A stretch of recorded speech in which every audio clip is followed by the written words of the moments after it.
লুডুসটা এইভাবেই রান্না করি। কে কীভাবে রান্না করে আমি জানি না, তবে এইভাবে রান্না করলে আমার খুবই ভালো লাগে।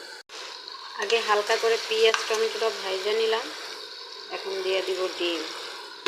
ডিম দেওয়ার পরে ডিমটারে কতক্ষণ ভেজা, তারপরে হচ্ছে দিয়ে দিব লুডুস। ডিমটা ভাজা হয়ে গেল, এখন দিয়ে দিব হচ্ছে লুডুস। এইভাবে কিছুক্ষণ লুডুসটারে ভাজবো। ভাজার পরে হচ্ছে দিয়ে দিব আমরা গরম পানি পরিমাণ মতো। তারপরে গরম পানিটার পরিমাণ মতন দিলে এখন হলো আমরা দিয়ে দিব গরম পানি, পরিমাণ মতন গরম পানি।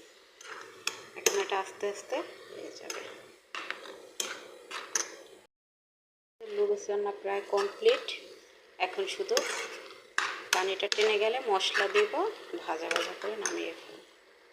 এখন হলো আমরা লুডুসের মশলাটা দিয়ে দিব, তাহলে আমাদের লুডুস রান্না শেষ।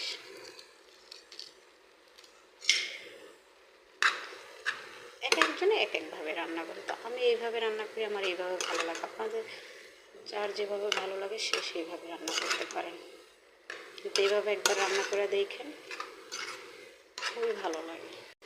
এই যে দেখো লুডুসটা কত সুন্দর ঝরঝরা হয়ে গেছে। এখন আমাদের লুডুস রান্না শেষ।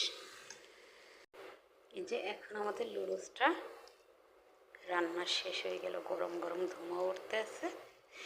দেখতে কেমন আছে অবশ্যই সবাই বলবেন। আজকের মতন এই পর্যন্ত, বাই বাই।